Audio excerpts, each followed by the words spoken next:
Querida familia de Vida Nueva para el Mundo, tú que nos ves en donde quiera que estés, estoy contenta de poder traerte esta gran noticia. Estamos a solamente pocos días de tener nuestro gran retiro de matrimonios en la Gran Riviera Maya, ahora en el Hotel Iberoestar Selection Paraíso Lindo, el cual tiene unas instalaciones maravillosas de agasajo para ti y para tu familia. Si es que no nada más vas a estar con tu pareja, quieres llevar hijos, quiero que sepas que tiene el hotel más de 12 albercas, entre ellas un río salvaje y una alberca de olas, un Star Camp que te va a dar a ti la seguridad que mientras tú tomas estos mensajes y conferencias de nuestros invitados especiales, anfitriones, el doctor Armando y Marta Alducin, tus hijos van a estar con el mejor de los cuidados y en un lugar espectacular. Así como también puedes disfrutar de maravillosos buffets, desayuno y comida, también tenemos para ti la mejor gastronomía de la Riviera Maya en este hotel maravilloso,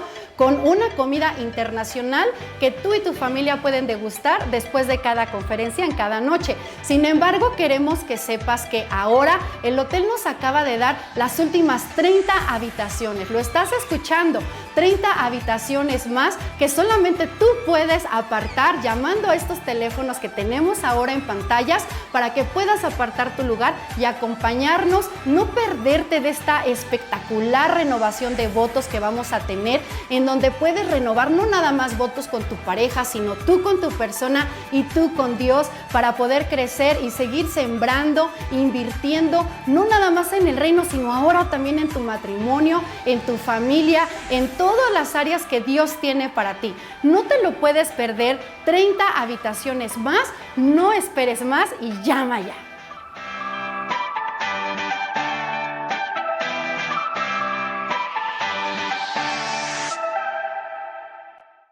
El doctor Armando Alducin presenta Tomo 5 del Nuevo Testamento. Escucha la palabra de Dios y conoce con nosotros las revelaciones de la Escritura. Escudriñaremos la primera carta de Juan y Apocalipsis a través de 113 audioconferencias, en donde escucharemos las profecías, advertencias y exhortaciones que Dios ha realizado, con temas como la Trinidad, mensaje a las iglesias, el falso profeta, crecimiento espiritual, el pecado de muerte y más. Atesora la palabra y busca el crecimiento espiritual a través de 113 audioconferencias del Dr. Armando Alducin.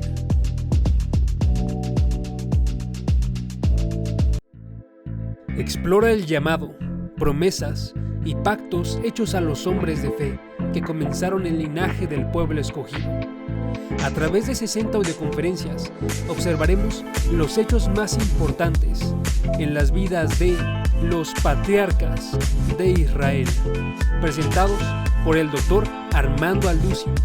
Conoceremos la vida de Abraham, Isaac, Jacob, José y más, en temas como el inicio de la fe, pruebas y bendiciones, avivamiento y redención. Guarda la palabra de Dios y persevera en el conocimiento de la verdad a través de 60 audioconferencias del Dr. Armando Alducin.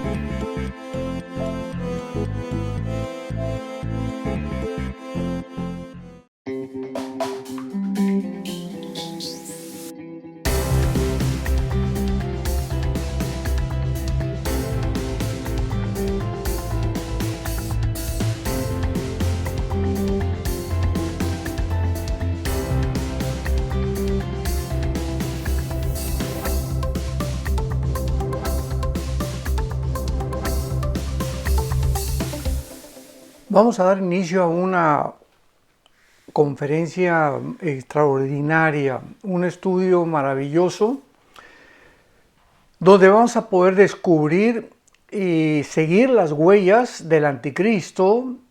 ¿Qué quiero decir? Que vamos a poder descubrir en la Biblia de qué área geográfica el anticristo va a surgir. Y esto es absolutamente sorprendente, porque cuando vemos la historia que corrobora completamente toda la descripción bíblica, la historia bíblica, la arqueología bíblica, etc., podemos darnos cuenta con los eventos que nos están rodeando actualmente que todas las circunstancias apuntan precisamente a que el anticristo va a surgir de esa zona, y lo más interesante es por qué. Y esto es un estudio que vamos a realizar a través de los imperios mundiales, de los imperios que han en el pasado surgido. La mayor parte de ellos han sucumbido. Sin embargo, hay alguna pregunta muy importante que podemos nosotros tratar de contestar junto con la Biblia y la historia.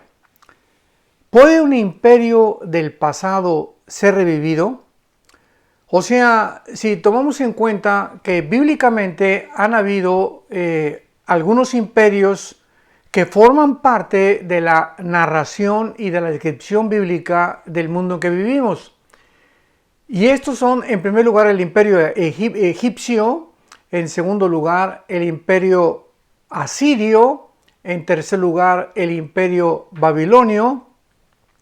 Le siguieron a los babilonios los medos y los persas, que fue una unión que hicieron. En quinto lugar tenemos al imperio griego de Alejandro el Magno. En sexto lugar al imperio romano. Y cuando llegamos al imperio romano, la Biblia se detiene ahí. Esto es interesantísimo porque lo vamos a ver en el libro de Daniel y en el libro del Apocalipsis. Al llegar al imperio romano, la Biblia se detiene. Y lo único que la Biblia nos narra o nos profetiza es que del imperio babilónico, que fue hace 2600 años, hasta Jesucristo, habrá nada más 4 imperios. Los otros 2 imperios que acabamos de ver, Egipto y Asiria, forman parte de la narración del Génesis hasta el libro de Daniel. Pero el libro de Daniel comienza describiendo y profetizando los imperios a partir de Babilonia, o sea, del tercer imperio desde el origen de Egipto y Asiria hasta Roma. Y cuando descubrimos que solamente la Biblia nos profetiza 4 imperios que van a prevalecer hasta que Jesucristo venga, ya no podemos agregarle ninguno más.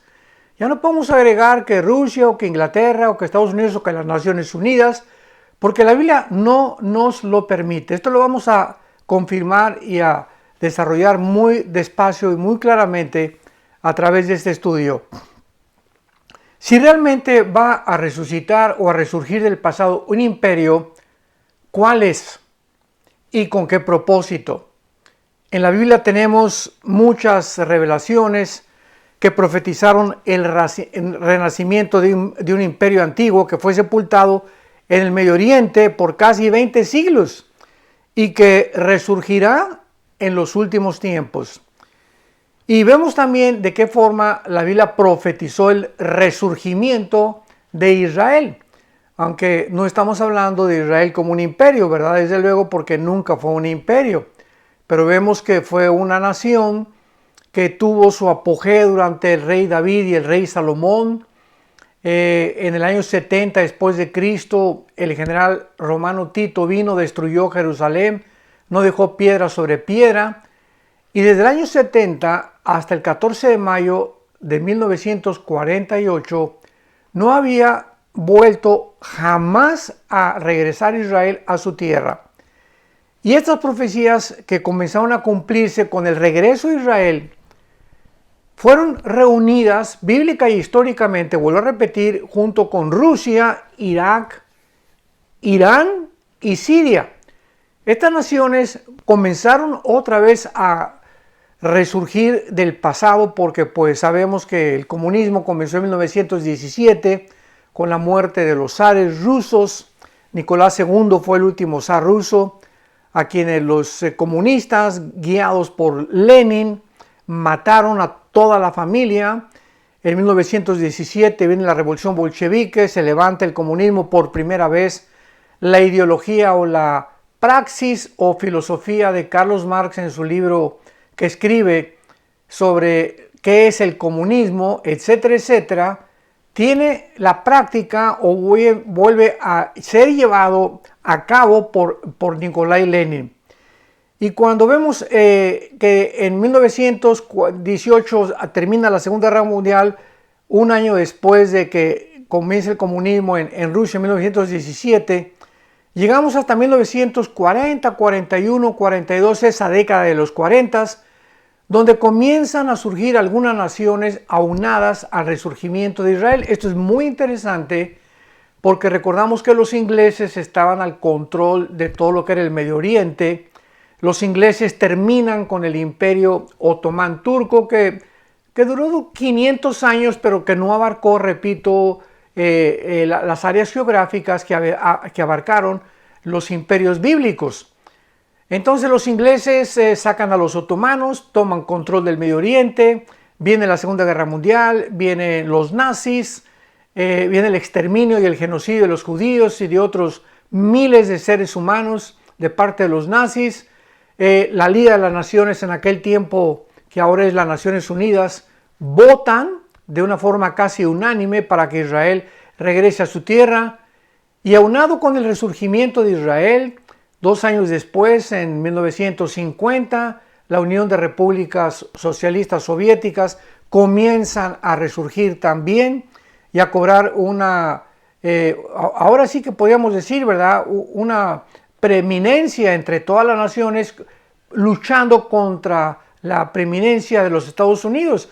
Y esto es lo que se llamó la Guerra Fría, porque de 1950 a 1989, que cae el comunismo, todo este periodo de tiempo fue la Guerra Fría en la que dos naciones se confrontaron una contra otra para luchar, por supuesto, por la supremacía política, económica y militar del Medio Oriente y del mundo entero. Pero ahora que estamos en el siglo XXI, regresamos a las profecías bíblicas, comenzamos a desenterrar estas profecías y comenzamos a tener muchísima más luz, pero cantidad de luz, porque estas profecías estaban selladas, hagamos en cuenta que tenían un candado, que había puesto Dios un candado para que no se pudiera romper el candado hasta que el Espíritu Santo lo considerara que habíamos llegado al final de los tiempos. Veamos rápidamente este ejemplo en el libro de Daniel, capítulo 12, cuando el ángel le revela a Daniel que todas las profecías de Daniel estaban reveladas, estaban guardadas, estaban selladas para el tiempo que tú y yo estamos actualmente viviendo. Y esto es muy importante porque esto nos va a ubicar a través de este estudio. Vamos a tener muchas conferencias acerca de este estudio porque es un área bastante amplia que desde hace muchos años he querido, he deseado, he anhelado compartir.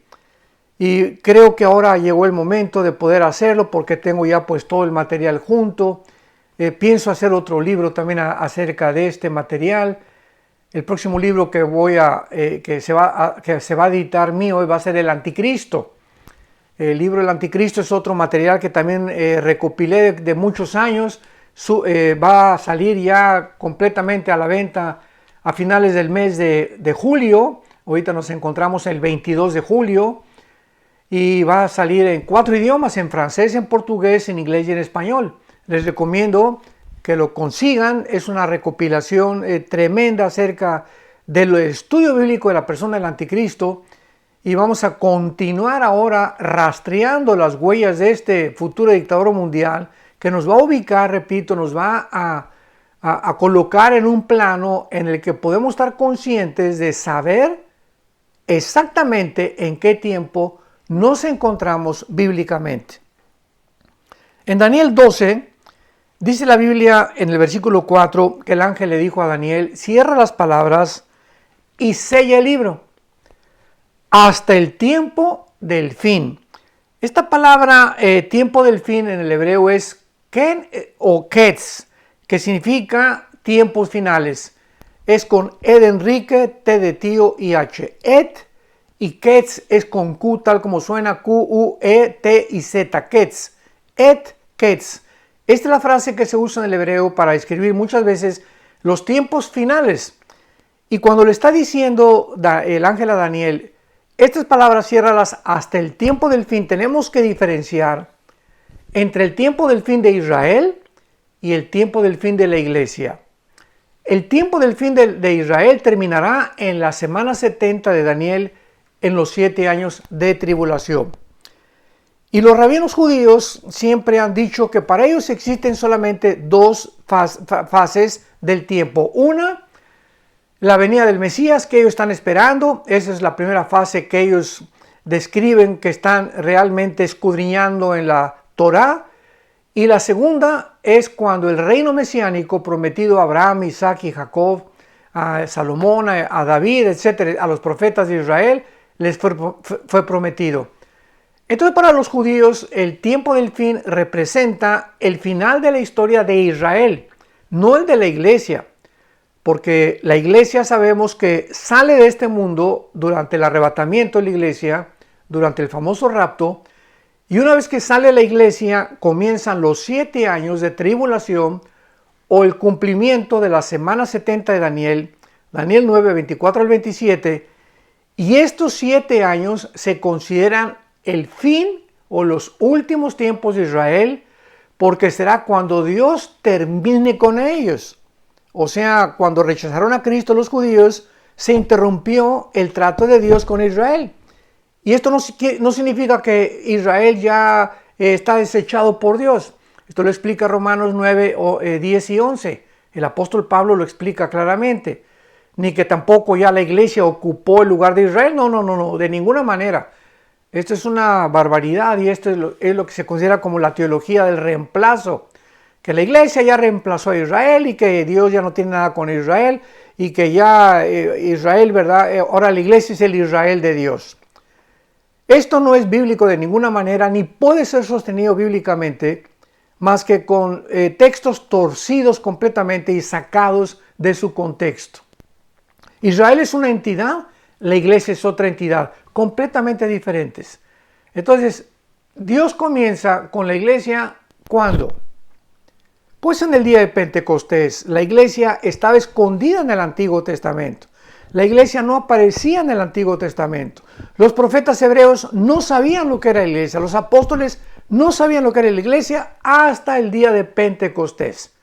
Cuando el Espíritu Santo cae en la reunión que tenían, Hechos capítulo 2, son bautizados con el Espíritu Santo, o sea, fundidos en el cuerpo de Cristo, porque la iglesia es el cuerpo de Cristo, Él es la cabeza, nosotros somos la oreja, las manos, los pies, etcétera, etcétera. Es un cuerpo místico, como lo explica Efesios capítulo 5, y ahí nació la iglesia, y la iglesia era un secreto, era un misterio que se le revela al apóstol Pablo en Romanos 16, en Efesios principalmente 3, Efesios 3 del 1 al 7, donde Pablo claramente lo dice, es un misterio que Dios me reveló a mí.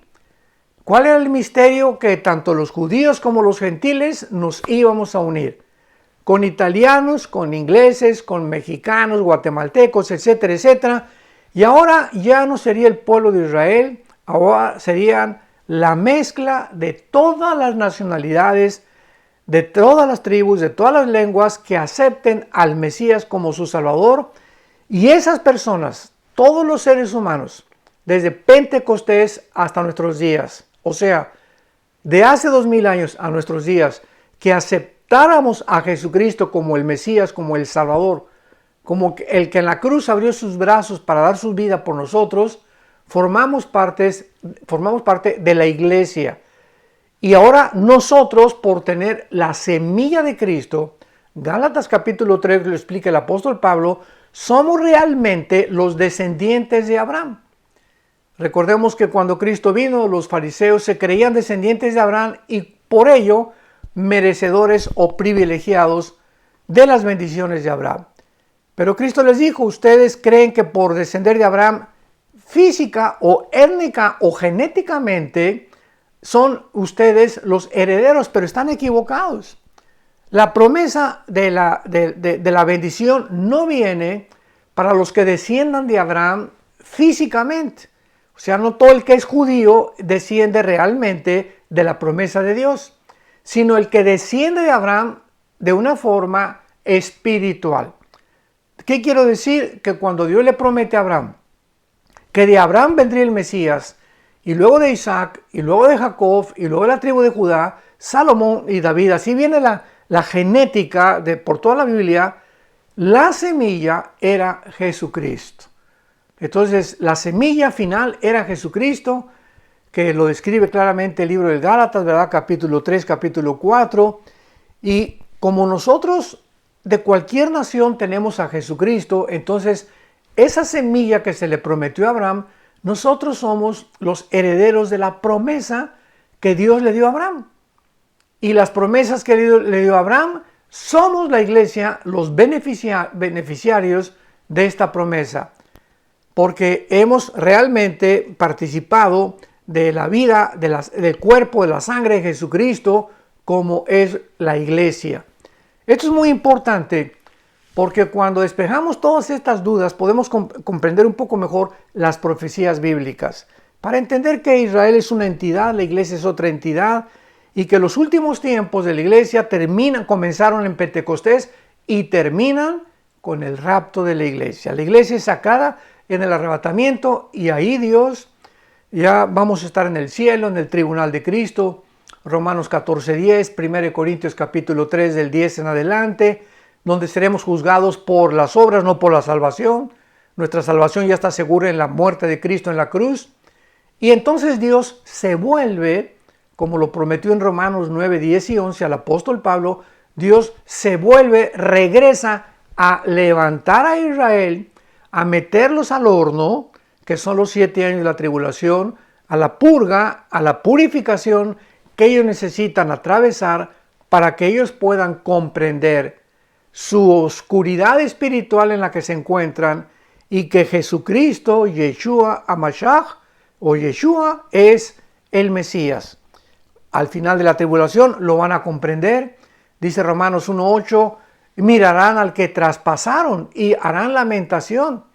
Dice en Zacarías 12 y Zacarías 14 también que cuando se ha derramado un espíritu de gracia sobre los judíos, comprenderán que realmente vivieron una oscuridad espiritual. Y entonces Jesucristo regresa con nosotros en la segunda venida, al terminar con Israel, para que junto con Israel entremos al reino mesiánico, a ese milenio descrito en Apocalipsis 20 más de 6 veces, casi 7 veces, y al reino mesiánico prometido a Abraham, a Isaac y a Jacob, que heredarían la tierra para siempre. Porque jamás hasta este momento nunca pudieron lograr conquistar ni vivir en la tierra prometida.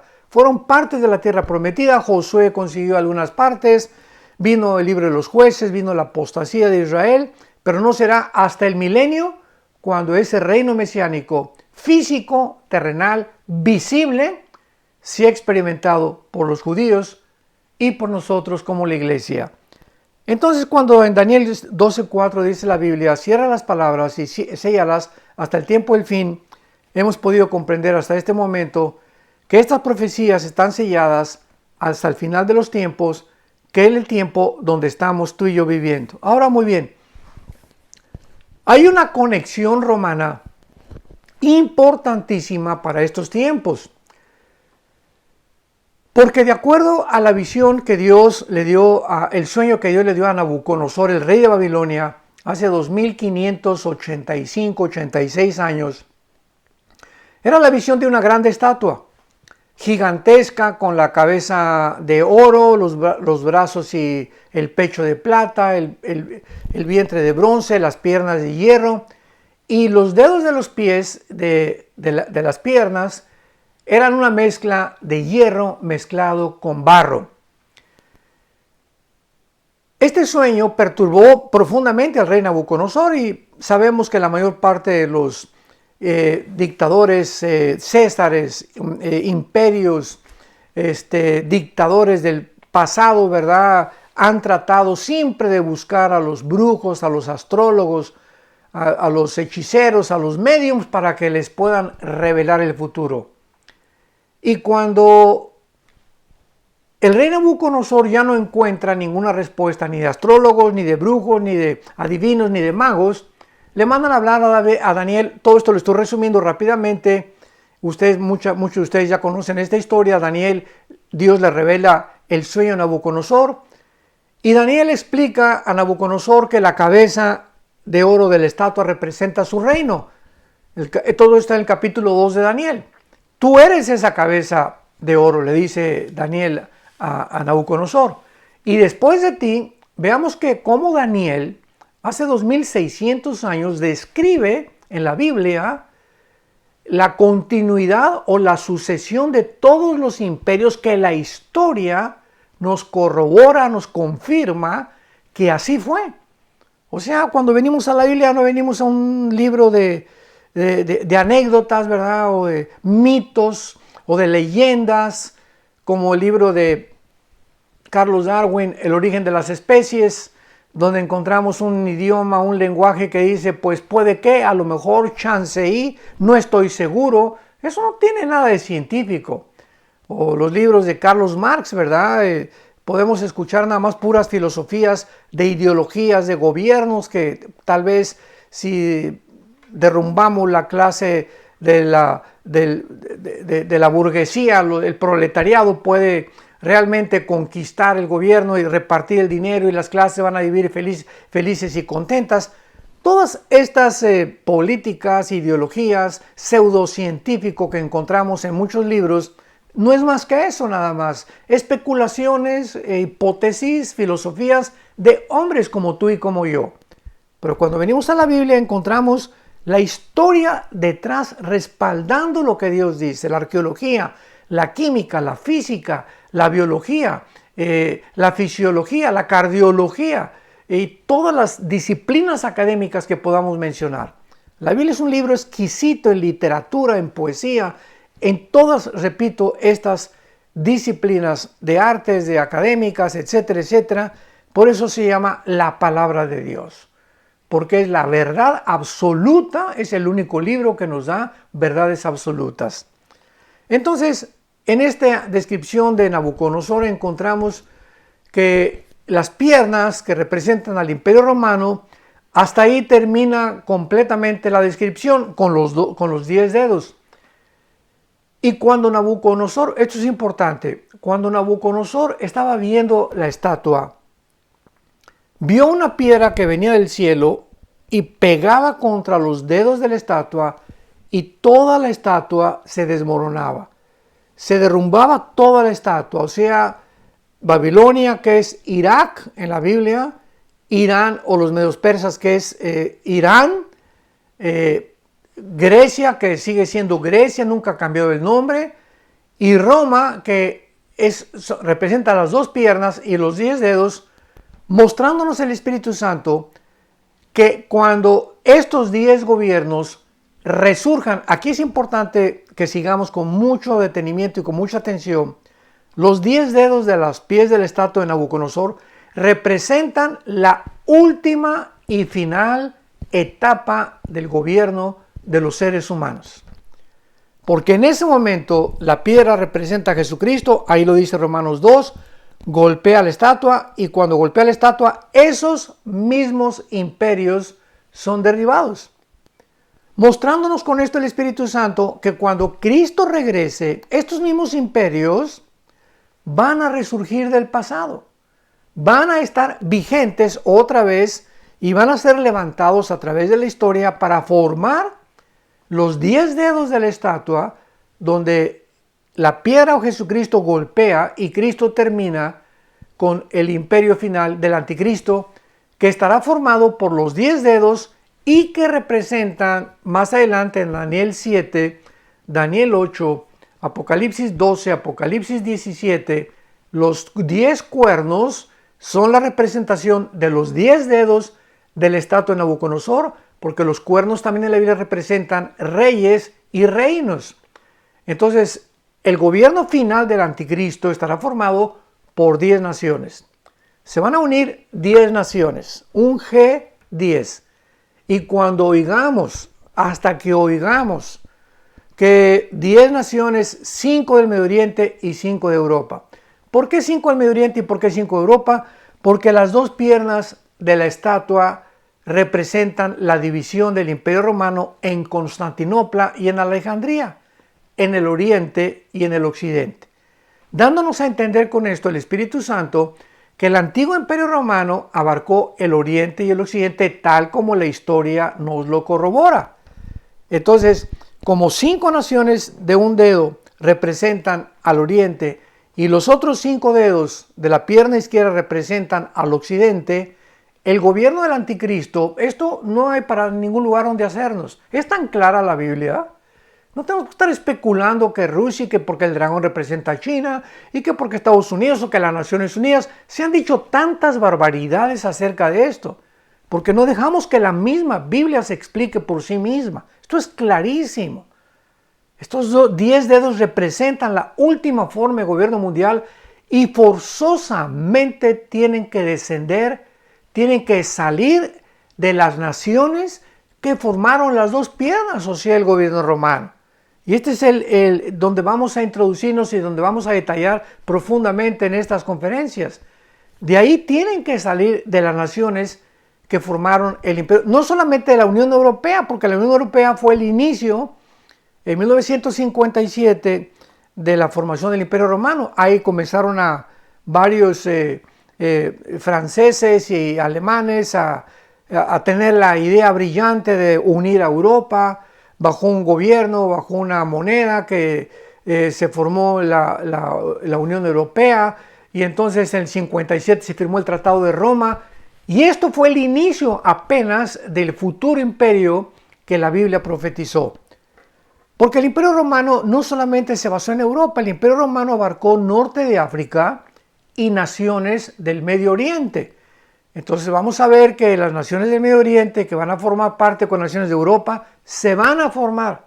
Se tienen que unir 5 naciones del Medio Oriente y 5 naciones de Europa o de Occidente, y cuando oigamos que hubo un G10 de una unión entre Oriente y entre Europa, que va a ser algo sorprendente y asombroso, cuando estas naciones comiencen a gobernar el mundo o a imponer protocolos de una de estas naciones, lo vamos a ver, me estoy adelantando y haciendo un resumen tremendo, de una de estas naciones saldrá lo que la Biblia le llama en Daniel 7 y Daniel 8 el cuerno pequeño, que vamos a ver claramente que este cuerno pequeño es y representa o simboliza al anticristo.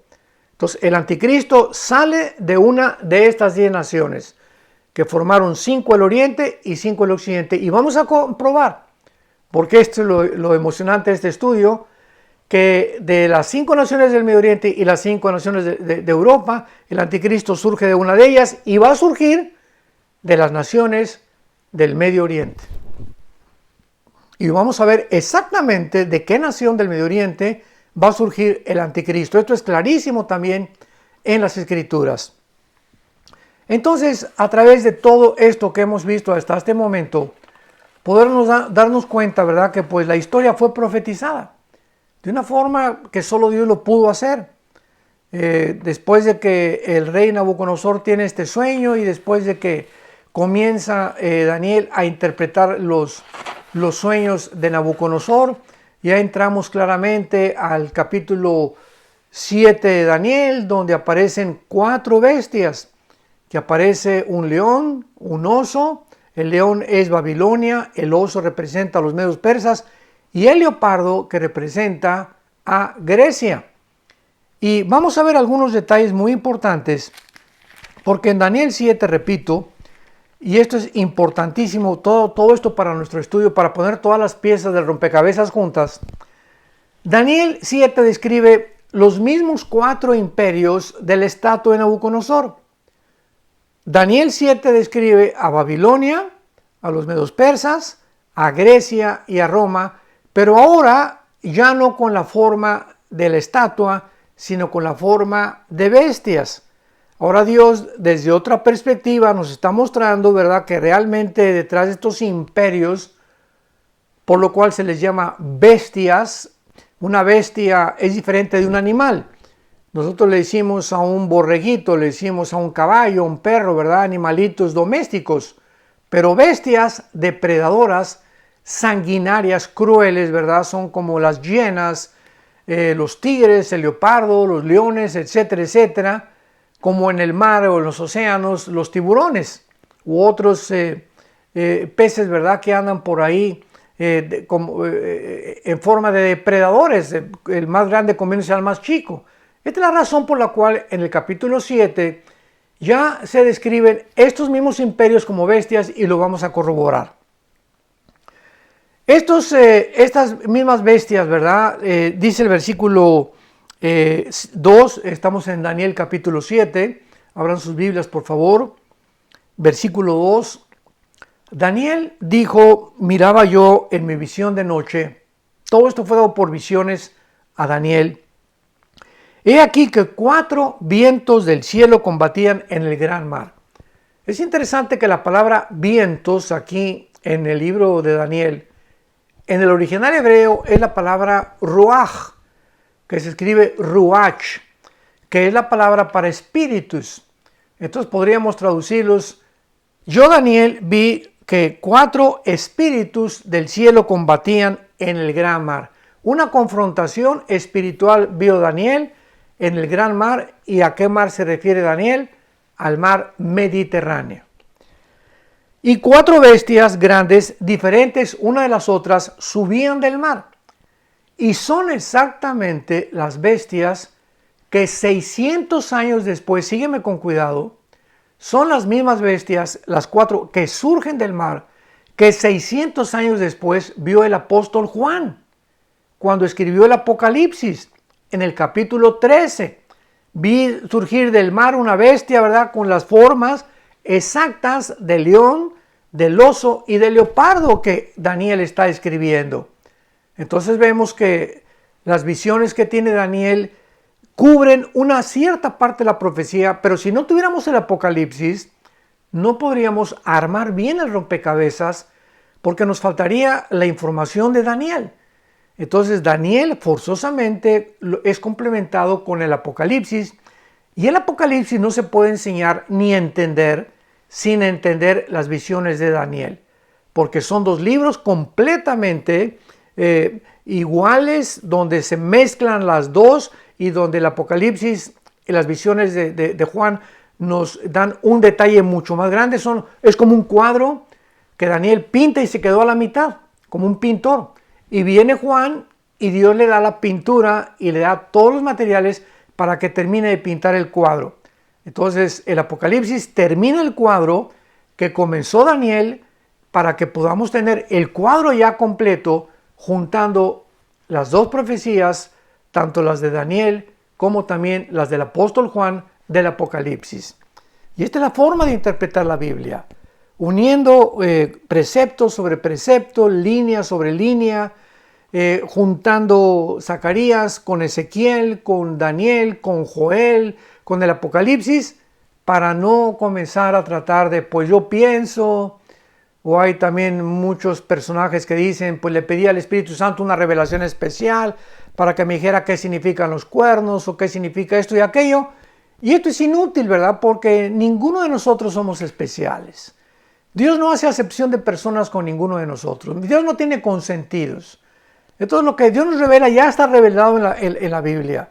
Y si tú quieres tener una revelación especial, no le digas a Dios, dame una revelación especial. Ponte a estudiar la Biblia a través de muchos años, porque esto requiere muchos años de estudio. Y el Espíritu Santo, cuando hay diligencia de parte nuestra, comienza a revelarnos cosas escondidas que vamos a entender. ¿Por qué las vamos a entender? Porque hemos prestado diligencia, solicitud, perseverancia en el estudio de la palabra de Dios. Como Jesús dijo, escudriña las Escrituras. Esta palabra escudriñar es, hagan pozos, no la leas tan superficialmente. Espíritu Santo, tengo una revelación especial y quiero tener un sueño especial y una visión especial. No, Dios nos va a dar ya todo está completamente revelado y ya no hay nada absolutamente que Dios nos quiera decir más lo que está en la palabra de Dios. Y así nosotros podemos caminar por un camino seguro y firme, sabiendo, ¿verdad?, que no son de sueños ni visiones de nosotros, porque ya todos estos sueños y visiones se las dio Dios a los profetas hebreos y a los apóstoles de Jesucristo. Entonces vemos que dice Daniel en Daniel 7, 4 bestias grandes, una combatían del mar. La primera como león, que es y representa Babilonia. Tenía las de águila. Versículo 5, otra bestia semejante a un oso. el cual representa a los medos y a los persas, o sea, a Irán. El leopardo, dice Daniel, he aquí otro semejante un leopardo con 4 alas de ave en sus espaldas, y también tenía 4 cabezas y le fue dado dominio. Y así las descripciones o estos detalles que parecen insignificantes, donde describen a cada bestia, tienen todos un simbolismo con la historia y con las interpretaciones del Apocalipsis. La bestia como leopardo simboliza a Grecia, y nos lo dice claramente, ¿verdad? El libro de Daniel, el capítulo 8, versículo 21, que este leopardo es Grecia, que el capítulo 8 ya aparece peleando contra los medos y los persas, pero no me voy a adelantar. Pero lo interesante también de esto, ¿verdad?, es que con estos detalles aprendemos que ¿por qué se le llama leopardo al tercer imperio de Alejandro el Magno? Por las conquistas tan veloces que solo el Espíritu Santo pudo comparar con un leopardo, porque es de los más veloces que hay de los depredadores en la selva. Y realmente las alas de ave, que también se representan en Grecia, en sus 20 a 33 años de Alejandro el Magno, extendió sus conquistas casi por todo el norte de África, parte del sureste de Europa y parte también del Medio Oriente. Y cuando dice en el versículo 6, capítulo 7, que tenía esta bestia 4 cabezas, son los cuatro reyes que cuando Alejandro el Magno muere, se reparten el imperio griego, y esto fue en Turquía, en Grecia o Macedonia, en Egipto y en Siria. Estos 4 imperios en que fue dividido el imperio griego también formaron parte del imperio romano, porque el imperio romano absorbió la cultura helénica y al imperio griego. Y vamos a ver de una forma sorprendente que ya estamos acercándonos, y no quiero ya adelantarme muchísimo. Todo esto fue un resumen de todo lo que vamos a ver, de qué forma de uno de estos 4 imperios en que se divide el imperio griego, de uno de ellos surge el famoso anticristo o el famoso dictador mundial. El carnero representa a Medo Persa, pero no explica por qué el carnero hería los cuernos al occidente, al norte y al sur, ¿verdad? Sin embargo, la historia nos revela que los medos persas extendieron conquistas hacia esas mismas direcciones que menciona aquí en la Biblia, en Daniel 7, versículo 4, ¿verdad? Y 5, claramente lo explica. Y cómo de forma en el capítulo 8, versículo 4 y 5 nos explica que el carnero golpeaba hacia esas direcciones o esos puntos cardinales. Y así finalmente encontramos claramente por qué Dios nos describe tantos detalles para que podamos nosotros irlos uniendo poco a poco e ir formando en nuestra mente, en nuestro corazón. Oramos en nuestro corazón, en nuestra mente que Dios nos dio para, dice 1 Corintios 2, que tenemos la mente de Cristo.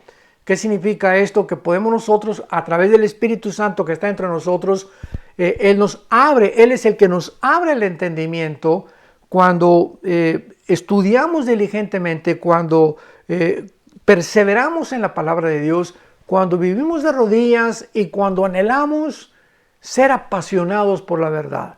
Apasionados por Cristo, apasionados por seguirlo hasta el final de nuestras vidas y poder comprender la anchura, la profundidad y la altura del amor de Cristo que excede todo conocimiento.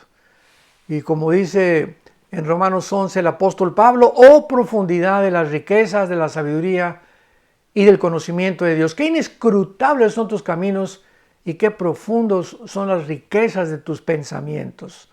O sea, los pensamientos de Dios no son nuestros pensamientos, sus caminos, la forma como Él actúa, no es como nosotros actuamos, por lo cual necesitamos la mente de Cristo, que es el Espíritu Santo morando entre nosotros y dándonos la claridad de la palabra de Dios para que podamos, junto con todos los santos, crecer en la gracia y el conocimiento de aquel que dio su vida por nosotros en una cruz.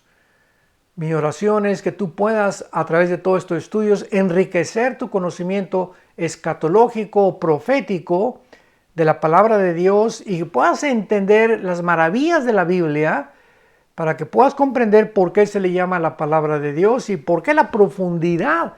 Por eso las personas que no tienen al Espíritu Santo, que se llaman la persona natural, 1 Corintios 2 del 10 en adelante, la persona natural no entiende las cosas del Espíritu Santo porque para él son locura. Pero para nosotros, que nos ha dado la mente Dios de su Hijo, para comprender a través del Espíritu Santo las revelaciones que están en la Biblia y nada más están en la Biblia, podemos gozarnos, descansar y saber que todo está bajo control. Hay un Dios soberano que está sentado en su trono, su Hijo que vive para interceder por nosotros, y nosotros, mientras tanto, esperamos la bienaventurada esperanza y la manifestación gloriosa de su venida, vivir en paz, hasta que podamos abrazar a nuestro Salvador, a nuestro amado Salvador, y saber que nuestra fe no fue en balde y que hasta el fin de nuestros días Él nunca nos dejará, ni tampoco nos abandonará. Que Dios te bendiga.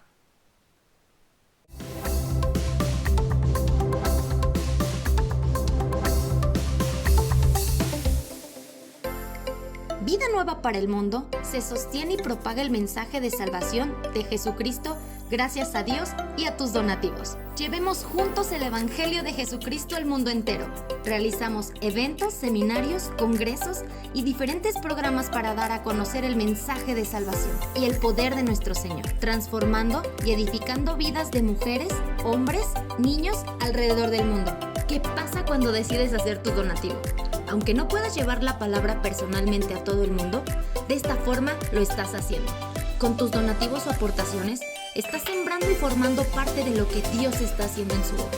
Estás ayudando a traer luz a la oscuridad, paz al conflicto y esperanza a los que no tienen ninguna. Dona desde México.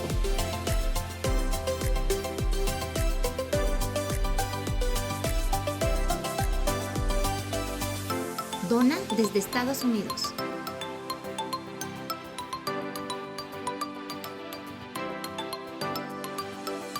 Para el resto de donaciones de otras partes del mundo, www.vidanuevaparaelmundo.org.mx/dona. Estamos cumpliendo la gran comisión.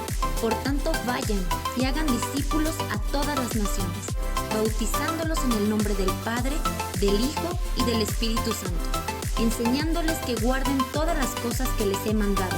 Y he aquí que yo estoy con ustedes todos los días hasta el fin del mundo.